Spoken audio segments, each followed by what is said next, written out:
The drama critic and parliamentary sketch writer was up late, along with around 12 million viewers on a Saturday night in 1963, presenting his usual piece to camera reflecting on the week's political events on a show called That Was the Week That Was.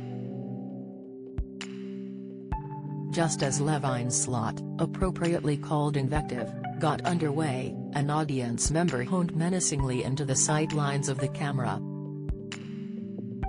Calling Levine an absolute disgrace, he punched the presenter full in the face.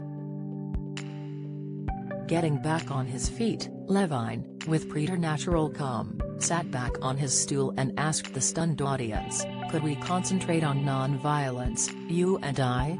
Such was the vitriol and controversy that went hand in hand with the show, known to its fans as TW3, which, in the early 1960s, began the TV satire boom, and without which, there would be no Mock the Week, The Thick of It or Have I Got News for You.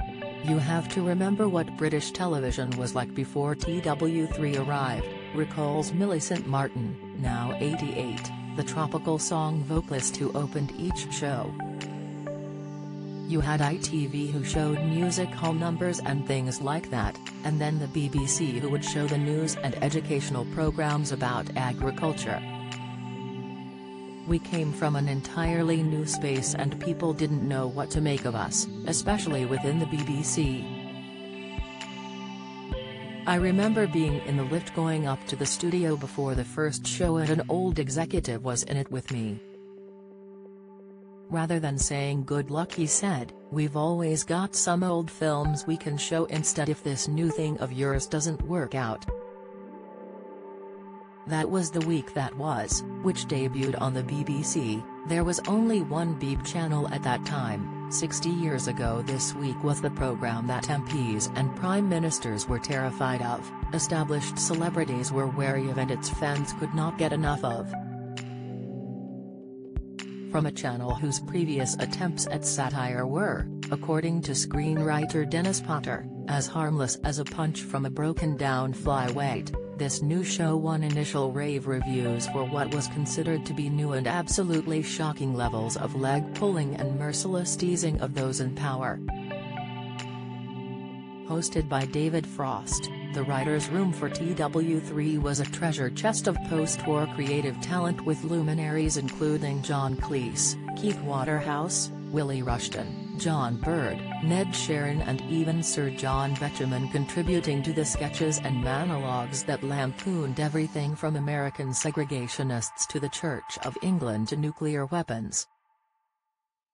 The show looked entirely different too, with the creators keen to give a British feel to the program. For the first time on a live TV show, the bare lights, roving cameras and studio walls were all constantly in shot for the audience to see what was happening in the BBC's Lime Grove studios.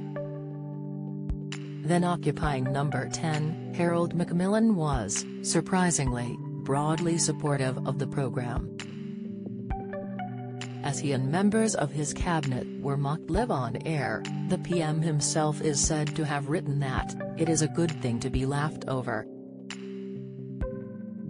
It is better than to be ignored."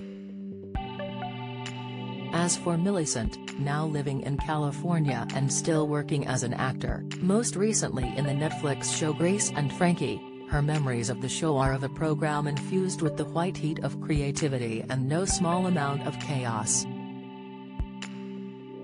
"We were really riding on the seat of our pants a lot of the time.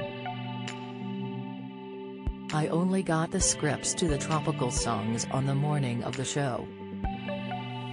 I remember just having to play them absolutely straight as there was no time for me to add anything.